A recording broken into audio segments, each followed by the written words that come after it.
श्री दुर्गा देव्ये नमः। श्रीमद् देवी भागवत महापुराण छठा स्कंद अध्याय 8। देवताओं का बृहस्पति जी से परामर्श। बृहस्पति जी की सम्मति के अनुसार कार्य संपादन। इंद्राणी पर देवी की कृपा। नाहुस का मुनियों की पालकी पर सवार होना और मुनियों के शाप से नाहुस का पतन और उसे सर्प योनि की प्राप्ति। व्यास जी कहते हैं, राजन, तदंतर नाहुस ने सुना कि सची बृहस्पति की शरण में चली गई है, तब वह उनके ऊपर भी झल्ला उठा। उसने देवताओं से कहा, यह बिल्कुल निश्चित है कि मेरे हाथ बृहस्पति का वध होकर रहेगा, कारण मैंने सुना है इस मूर्ख ने अपने घर में सची को सुरक्षित रहने की व्यवस्था कर रखी है। उस समय नाहुस की आकृति महान भयंकर हो गई थी, वह क्रोध से जल उठा था। उसकी ऐसी स्थिति देखकर देवता और ऋषि सामनीति का प्रयोग करते हुए नाहुस से कहने लगे, राजेंद्र प्रभो, तुम क्रोध दूर करो, यह खोटी बुद्धि सर्वथा त्याज्य है। पराई स्त्री के साथ प्रेम करने की धर्म शास्त्रों में घोर निंदा की गई है। सची परम पतिव्रता है, उसका आचरण बड़ा ही पवित्र है। राजन, इस समय तुम्हें त्रिलोक का राज्य सुलभ है, तुम बड़े धार्मिक राजा हो। यदि तुम जैसा नरेश धर्म से विचलित हो जाएगा तो निश्चय ही प्रजा भ्रष्ट हो जाएगी। राजा को चाहिए कि साम्यक प्रकार से सदाचार का पालन करे। राजेंद्र, जब पति पत्नी दोनों में समान प्रेम होता है तभी दोनों अत्यंत सुखी होते हैं। अतएव देवेंद्र, तुम्हारे मन में पराई स्त्री से मिलने की जो इच्छा उत्पन्न हुई है उसे त्याग दो, श्रेष्ठ आचरण का पालन करो, क्योंकि इस समय तुम इस महान श्रेष्ठ पद पर प्रतिष्ठित हो। राजन, पापम करने से संपत्ति क्षीण होती है और पुण्य करने से बढ़ती है, इसलिए नीच कर्म का परित्याग करके तुम्हें सात्विक बुद्धि का आश्रय लेना चाहिए। नाहुस ने कहा, देवताओं, सची मेरे पास आ जाए, ऐसा करने से तुम्हारी जो बड़ी भलाई होगी ही वह भी परम सुखी हो जाएगी। ऐसा ना हो तो मेरी अशांति का शमन नहीं हो सकता। यह मैं तुम्हारे सामने बिल्कुल सच्ची बात कह रहा हूँ। विनय अथवा बल किसी भी उपाय का प्रयोग करके तुम अति शीघ्र सची को यहाँ लाने का प्रयत्न करो। उस समय नाहुस काम से आतुर हो गया था। उसकी यह बात सुनकर अत्यंत भयभीत हुए देवता और मुनियों ने कहा, ठीक है, शांतिपूर्वक इंद्राणी को हम तुम्हारे पास ले आएंगे। यूँ कहकर वे देवता और मुनि बृहस्पति के आश्रम चले गए और उन्होंने सब बातें सुना दी।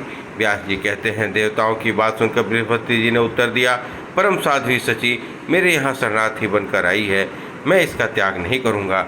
एक उपाय है, एक बार सची राजा नाहुस के सामने जाए और उससे कहे कि मैं तुम्हारी सेवा अवश्य करूँगी, परंतु पहले यह पता लगा लो कि मेरे पति जीवित तो है नहीं है। संभव है मेरे पति देव इंद्र जीवित हों, ऐसी स्थिति में मैं दूसरे के साथ कैसे स्वामी बना सकती हूँ।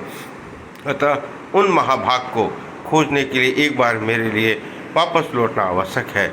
इंद्राणी को चाहिए कि इस प्रकार कहकर नाहुस को धोखे में डाल दे, फिर जैसा मैं बताऊं उसके अनुसार पतिदेव को ले जाने का प्रयत्न करना चाहिए। इस प्रकार आपस में परामर्श करके जितने भी देवता थे वे सब के सब सची के साथ लेकर नाहुस के पास पहुँचे।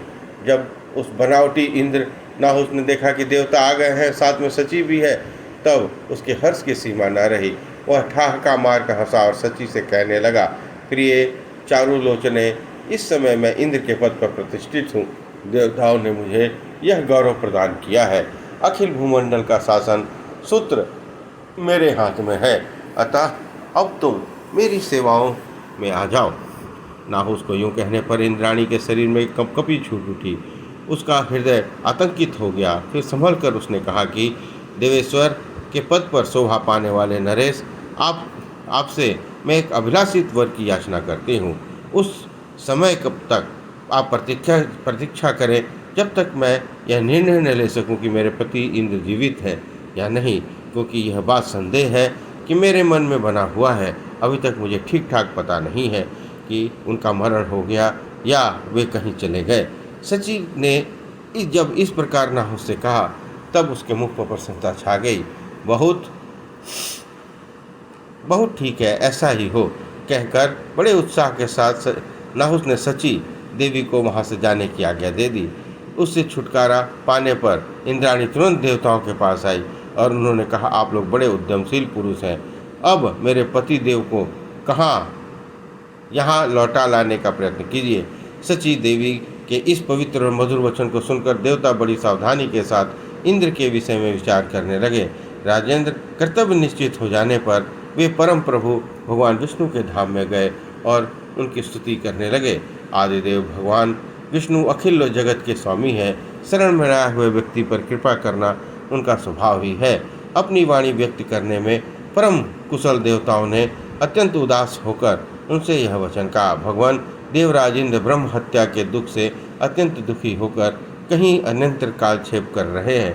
हम लोग घोर संकट में आ पड़ा है, इससे आप हमारी रक्षा करें और साथ ही इंद्र ब्रह्म हत्या से मुक्त हो जाएं। इनका उपाय भी बतलाने की आप ही कृपा करें।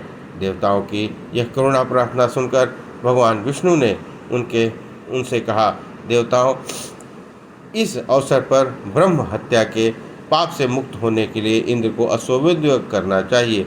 इस परम पावन यज्ञ के प्रभाव से संपूर्ण कलमश धुल जाने पर वे फिर तुम्हारे इंद्र बन जाएंगे।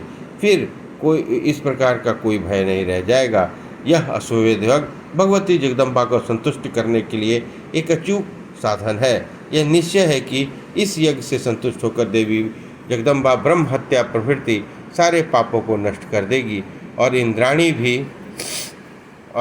भी नियम पूर्वक भगवती जगदम्बा की आराधना में लग जाए। भगवती जगदम्बा कल्याणमयी है। इनकी आराधना करने पर सुखी होने में कोई संदेह नहीं है। देवताओं, अब अपने ही किए हुए पाप से नाहुस का शीघ्र संहार हो जाएगा। इंद्र भी अश्वमेध यज्ञ के प्रभाव से पुण्यात्मा बनकर अपनी संपत्ति प्राप्त कर लेंगे। उन्हें अपना सर्वोत्तम आसन पुनः सुलभ हो जाएगा। अमित तेजस्वी भगवान विष्णु की यह पवित्र वाणी सुनते ही बृहस्पति को अपना अगुआ बनाकर वे सब अविगत स्थान पर चले गए जहाँ इंद्र कालक्षेप कर रहे थे। उन्होंने वहां पहुंचकर इंद्र को आश्वासन दिया और सर्वोत्तम यज्ञ कराने की समुचित व्यवस्था की। उस यज्ञ के संपन्न हो जाने पर भगवान श्री हरि पधारे और उन्होंने ब्रह्म हत्या को विभाजित करके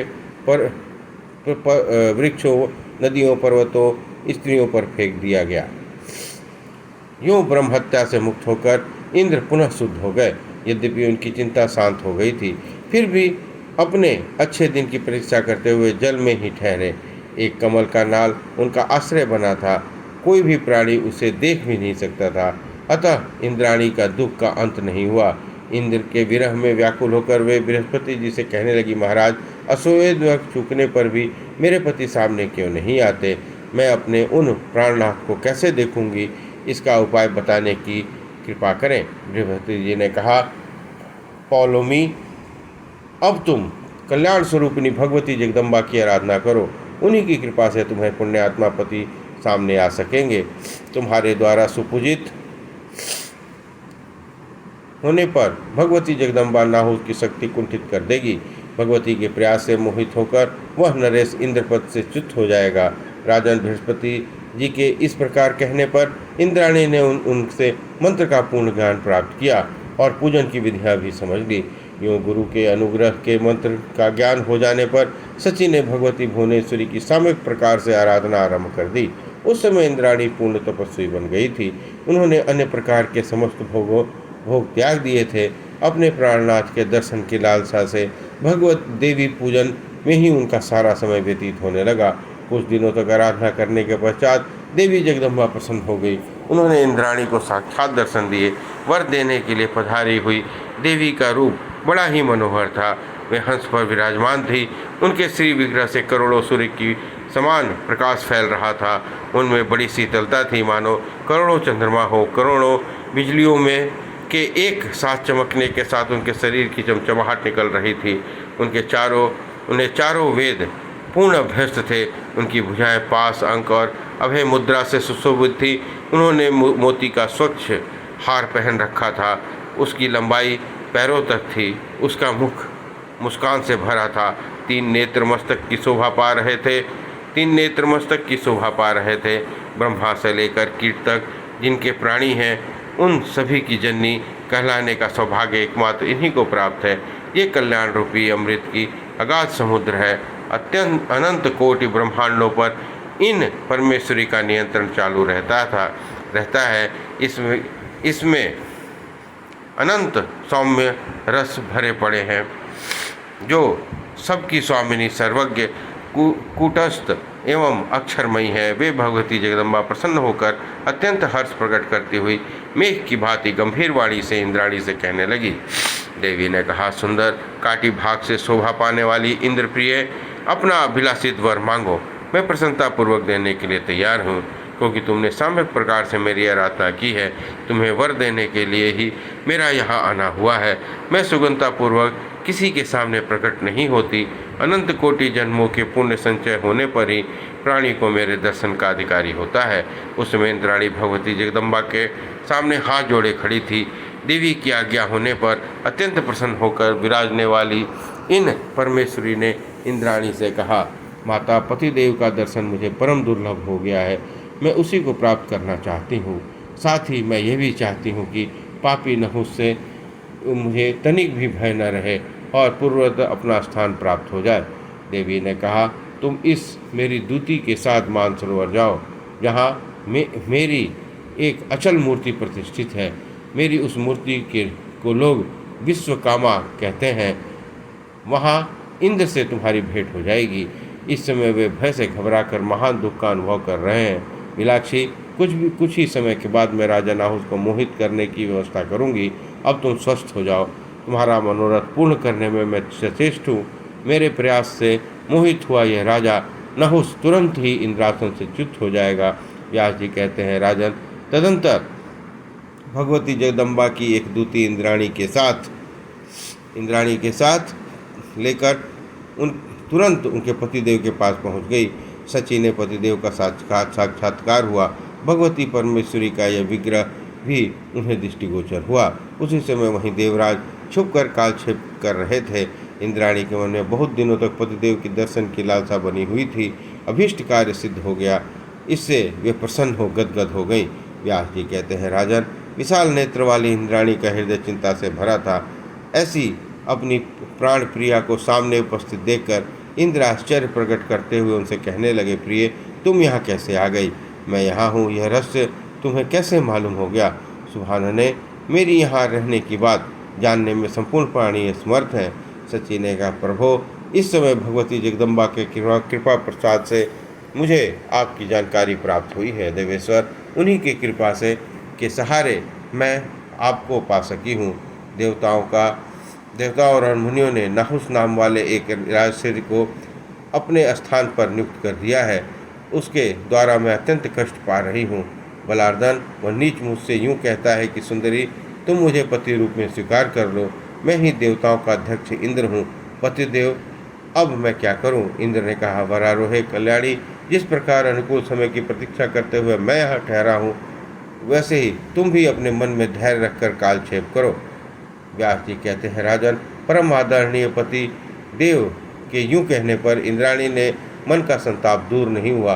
कांपती हुई लंबी सांस खींचती हुई वे इंद्र से कहने लगी, महाभाग, मैं कैसे रहूं? नहुस अत्यंत दुराचारी है। वर पा जाने से वह अभिमान से प्रमत्त रहता है। अब इस आपत्ति काल में पति विहीन रहकर मैं कैसे जीवन व्यतीत करूंगी? इंद्र बोले, वरानने, मैं तुम्हें उपाय बतलाता हूँ, उसे करो, तभी इस दुखप्रद समय से तुम्हारे शील की रक्षा हो सकेगी। राजा नाहुस बड़ा पापी है। जब बलपूर्वक वह तुम्हें प्राप्त करने की चेष्टा करे, तब प्रतिज्ञा करवाकर उसे धोखे में डाल देना। मदाल से तुम एकांत में नाहुस के पास जाकर कहना कि जगत प्रभु, आप ऐसी दिव्य सवारी से पधार कर मुझे स्वीकार कीजिए जिसे ऋषि ढोते हैं। ऐसा होने पर मैं प्रसन्नतापूर्वक आपके वश में हो जाऊंगी, क्योंकि मैं इस प्रकार का नियम बना चुकी हूँ। उस कामांध नरेश द्वारा मुनि लोग पालकी ढोने में नियुक्त किए जाएंगे। ऐसा स्थिति में निश्चित है कि उन तपस्वियों के साप से नाहुस जलकर भस्म हो जाएगा। इस कार्य में भगवती जगदम्बा तुम्हारी सहायता करेंगी। भगवती जगदम्बा का स्मरण करने वाला व्यक्ति कभी भी संकट में नहीं पड़ सकता। यदि कभी दुखदायी समय सामने आ जाए तो यही समझना चाहिए कि इसमें भी हमारा कल्याण के हेतु है। अतएव तुम मणि पर्वत पर विराजमान रहने वाली भगवती भुवनेश्वरी की सम्यक प्रकार से आराधना में तत्पर हो जाओ और बृहस्पति जी के कथा अनुसार उनका पूजन करती रहो। व्यास जी कहते हैं, राजन, इंद्र के इस प्रकार कहने पर सची नाहुस के पास चली गई और देवराज की कथा अनुसार नाहुस से बोली, इंद्र के वेश में विराजमान राजन, तुम्हारे कृपा प्रसाद से मेरे संपूर्ण कार्य सिद्ध हो गए हैं। परंतु देव, तुम बड़े शक्तिशाली पुरुष हो। मेरे मन में अभी एक मनोरथ छिपा हुआ है, उसे सुनो। राजन, मेरी यही अभिलाषा पूर्ण कर दो, फिर तो तुम्हारे अधीन रहना मैं स्वीकार कर लूँगी। तब नाहुस ने कहा, चंद्रवदने, तुम अपना यह कार्य बताओ। तुम्हारा मनोरथ सिद्ध करने के लिए मैं अभी तैयार हूँ। शुभ्रू, तुम मुझे बता भर दो, मैं परम दुर्लभ वस्तु भी तुम्हारे लिए सुलभ कर दूंगा। साची ने कहा, राजेंद्र, मैं कैसे कहूँ, क्योंकि तुम्हारे प्रति मेरा मन अभी पूरा विश्वास नहीं है। तुम प्रतिज्ञा करके सत्य के बंधन में बंध जाओ, तभी मैं अपना अभिप्राय व्यक्त करूँगी। राजन, यदि तुम्हारे द्वारा मेरी साध पूर्ण हो गई तो मैं सदा के लिए तुम्हारी दासी बन जाऊंगी। नाहुस बोला, सुंदरी, मैं तुम्हारे वचन का पालन अवश्य करूंगा, इसमें कोई संशय नहीं है।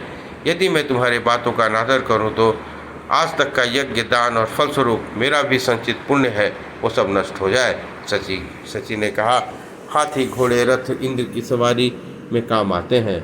विष्णु के गरुड़, यमराज के महिष, शंकर के वृषभ, ब्रह्मा के हंस वाहन है, कार्तिकेय मोर पर तथा गणेश चूहे पर चढ़कर यात्रा करते हैं। सुराधीप, मैं चाहती हूँ कि तुम्हारा वाहन इन सभी वाहनों से विलक्षण हो। तुम्हारा वाहन वह होना चाहिए जो आज तक विष्णु, रुद्र, असुर और राक्षसों के लिए अलभ्य रहा हो। महाराज, मैं चाहती हूँ कि अपने व्रत में अटल रहने वाले प्रधान मुनिगण तुम्हारी पालकी को ढोएं। राजन, ये सभी मुनि सवारी में जोड़ दिए जाएं। बस यही मेरी मनोरथ है, क्योंकि नरेंद्र, मेरी समझ में तुम्हारी प्रभुता संपूर्ण देवताओं से बढ़कर कर है। ऐसा करने में तुम्हारा तेज निखर उठेगा। ब्रह्मा जी कहते हैं, राजन, सची देवी की उच्च बातों को सुनकर वह प्रचंड मूर्ख नाहुस हंस पड़ा। कारण महामाया के प्रभाव से उसकी बुद्धि मारी जा चुकी थी। उसने तुरंत इंद्राणी की प्रशंसा करते हुए कहा, नाहुस ने कहा, सुंदरी, तुमने ठीक कहा है, मुझे भी यही सवारी पसंद है। मैं सम्यक प्रकार से तुम्हारे कथन का पालन करूँगा। इसमें थोड़ा पराक्रम हो, वह भले ही मुनियों की सवारी ढोने में काम में न लगा सके, किंतु मैं तो ऐसा नहीं हूँ। अतः शुचि स्मृते, मैं इसी सवारी पर चढ़कर तुम्हारे पास आऊँगा। मुझे तपस्या का अपार बल है। मैं त्रिलोकी भर में सबसे अधिक सामर्थ्य रखता हूँ। मेरे विषय की यह जानकारी प्राप्त होने जाने पर संपूर्ण देवता और सप्तऋषिगण मेरी प्रशंसा करेंगे। व्यास जी कहते हैं, राजन, इस प्रकार वार्तालाप करने के पश्चात वह परम संतुष्ट नहुस ने सची को अपने स्थान पर जाने की आज्ञा दी। वह कामांध हो रहा था। उसने समस्त मुनियों को बुलाकर उनके सामने अपनी बात रख दी। नाहुस ने कहा, विप्रो, अब इंद्र कहलाने का सौभाग्य मुझे प्राप्त है। मेरे पास सारी शक्तियाँ हैं। इस अवसर पर आप लोग प्रसन्नता पूर्वक मेरे कार्य में साधन में तत्पर हो जाए। इंद्र का आसन मुझे मिल चुका है, परंतु इंद्राणी अभी मेरे पास नहीं आ सकी है। उसके आने का क्या साधन है, इस विषय में पूछने पर उन्होंने प्रेम पूर्वक मुझसे कहा है, देवेंद्र मुनिगण जिस सवारी को चलावें उस पर चढ़कर आप मुझे पाने के लिए पधारिए। आदरणीय मुनियों, यह मेरा कार्य अत्यंत कठिन है, पर आप बड़े दयालु हैं। मेरा यह कार्य सम्यक प्रकार से सिद्ध हो, आप वही करें, क्योंकि सची के आसक्त मेरा मन निरंतर संतप्त है। इस अवसर पर मेरे परम आश्रय केवल आप ही हैं। अतः इस महान कार्य को संपन्न करने की अवश्य कृपा करें। राजन, उन श्रेष्ठ ऋषियों में अगस्त्य जी सबसे प्रमुख हैं। कृपालु होने के कारण अथवा होनहार वंश नहुस की यह खोटी बात सुनकर वैसा ही करने के लिए वे सहमत हो जाएं। जब उन तत्वदर्शी मुनियों ने सची की आसक्त हुए उस नरेश की बात स्वीकार कर ली, तब तो उसके हर्ष की सीमा न रही। वह तुरंत एक परम मनोहर पालकी पर बैठा और दिव्य मुनियों को उसे ढोने के लिए नियुक्त करके सर्प सर्प सर्प अर्थात चलो चलो यूँ कहने लगा। उस समय कामातुर हो जाने से नाहुस की बुद्धि मारी जा चुकी थी। उसने अगस्त के मस्तक पर अपने पैर से मार दिया। लोपामुद्रा से प्राणपति अगस्त जी परम श्रेष्ठ तपस्वी माने जाते थे। वातापी नामक राक्षस उनका भक्ष बन चुका है। इस प्रकार वे समुद्र को पी गए थे। पापी नाहुस ने ऐसे सुयोग्य अगस्त जी पर कोड़े से भी चोट पहुंचाई। इंद्राणी के चिंतन में अत्यंत व्याकुल उस नरेश के मुख से मुनियों के प्रति सर्प सर्प अर्थात चलो चलो यही बारंबार निकल रहे थे। फिर तो अगस्त जी ने कुपित होकर नाहुस को शाप दे दिया। कहा, अरे नीच, तू वन में भयंकर शरीर वाला एक महान सर्प बन जा। उस सर्प योनि में अनेक हजार वर्षों तक तुझे अपार कष्ट भोगने पड़ेंगे। तू शक्ति संपन्न होकर वन में विचरेगा। धर्म के अंश से युधिष्ठिर नामक के पुण्यात्मा पुरुष प्रकट होंगे, उससे तेरी भेंट होगी। तब उसके मुख के प्रश्नों का उत्तर सुन लेने के पश्चात तू मुक्त हो जाएगा। व्यास जी कहते हैं, इस प्रकार मुनिवर अगस्त जी के शाप दे देने पर राजर्षि नहुस ने उनकी स्तुति की।